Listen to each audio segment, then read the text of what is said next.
All right. So, time to finish my koi pool video. I've been putting it off for a long time. I wanted to make a video for the Sabre Wildlife or the Sabre Outdoors channel, and I wanted to include the pool. But and part of it is kind of like I never want to make a video because the pool never feels done. I'm always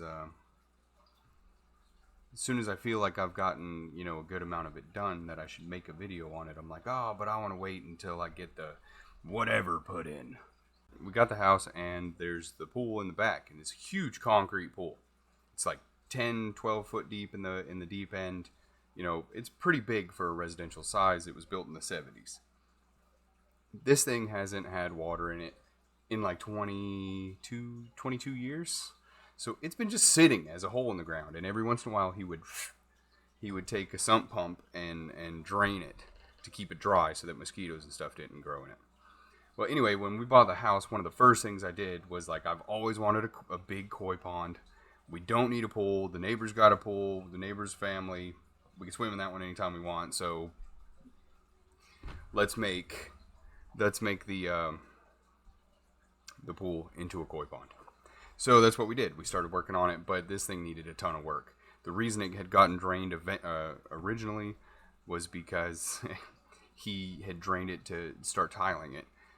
He tiled it for one day and then just said to hell with it and never started again. So it literally sat empty for like 25 years because he didn't feel like finishing the tile in it. I mean, that's just he was just kind of a goof that way. One of the first things we did was let it fill up with water. But immediately what you'll find is that if you take a pool and you just let it fill up with water and it has no chlorine or otherwise treated at all, is that, the first thing that happens is you start getting bugs and stuff in it. So mosquito larvae were an immediate concern of mine. With my biology background, I kind of immediately recognized that it was it needed to have some element of control for mosquitoes, whether that be we continue to drain it, or if we did a biological control or a chemical control. But either way, we had to do something. And being as that we were planning on putting fish in it, we didn't want to go the chemical route, so we went the biological route and got mosquito fish, which were already native in the pond that we had behind the house. So we went out to the big pond, caught some mosquito fish. I think we caught like 2 or 3 dozen maybe. Introduced them into the pool at the bottom to eat the mosquito larvae, because we anticipated that it was going to take some amount of time for us to actually finish it. Which those mosquito fish went absolutely bonkers. There's probably several thousand in there. At this point, we've probably had like 6 or 7 successful spawns. They've multiplied exponentially, and now they're literally everywhere. And so we just continued to let it fill up naturally with rainwater so that we wouldn't deplete our well. And we took out the slide and the diving board that were on it, and then eventually got the pavers done. And luckily, I already had the tile. All the tile was still in the shop when we bought the property. So I just had to buy the appropriate mortar and all of that to actually install the tiles. And kind of resurface the inside of it to the best of our ability.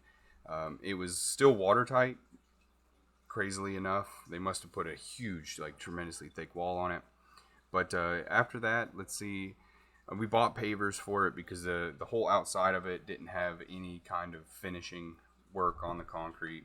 The skimmer boxes, royal pain in the behind. Expensive, A. B, the old ones were set in 4 feet of reinforced concrete that I had to meticulously cut and chisel out for hours until I was finally able to release all of the material before. Then you had to cut the PVC pipe down there and sit and level the skimmer boxes on top of that before mixing up a new batch of reinforced concrete to pour into it. So out of the whole project, I don't know how I forgot to mention it in the original bit, was probably that. Replacing the skimmer boxes was extraordinarily difficult. In the meantime, for a life support system for the fish, Eventually, there's bigger plans for that, but for now, we've got a 350-gallon stock tank, and we are basically doing a bog filtration setup, which is just pumping the water into a container that's filled up with gravel, in our case, lava rock, and different plants to absorb the nitrates from the water. The whole nitrogen cycle gets completed, and the water that pours out of the bog filter is then safe for the fish. By the way, this is what it looks like now.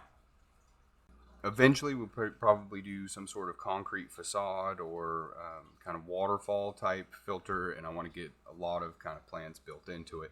But as we started to let the water come up, we'd start turning on the pool light and hanging out around it. And then probably the coolest thing about the koi pond is that three, and then unfortunately two of the members of our pond are actually two wild-caught common carp. One of them being my personal best, the biggest carp I ever caught, I actually kept, and I brought it home, and instead of cooking and cleaning it, I released it into my pool. And that fish's name is Mondo. He was originally 19 pounds, 11 ounces when I caught him, and I estimate his weight to be about 30 pounds now. He is grown, and he's a chunk. The first ones were the goldfish. They're actually the oldest fish that are in there. Then we got Mushu, which is the very first koi that we got that originally lived in the bog filter before it was a bog filter.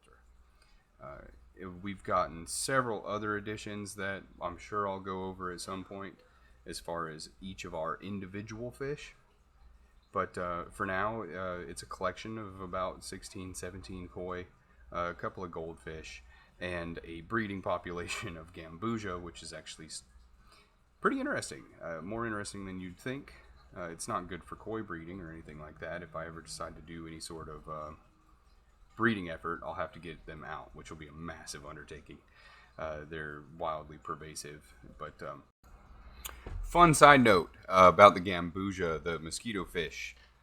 Due to a concept called the trophic cascade, I actually need to lower their numbers just to clear the water, because part of the reason that my pond pool has such a thick green color to it is on account of all the single-celled phytoplankton, effectively. So there's a thing called a planktivorous fish, which mosquito fish would very easily fall into that category. And whenever you don't have an apex predator, or a predator that is eating planktivorous fish, you have more planktivorous fish, less zooplankton, and zooplankton eat phytoplankton. So you can actually clear up water by introducing a predator to reduce the number of planktivorous fish. The fish are beautiful in there. The pool's finally getting to a position where I feel happy sitting around it. We just got to get some shade put up, which will help control the green algae, which is why it's got a bio bloom on it right now. It has too much sun, too much UV. It's nutrient-rich water on account of the fish. And there's only so much that you can do with plants. The whole point is to let the plants outcompete the algae.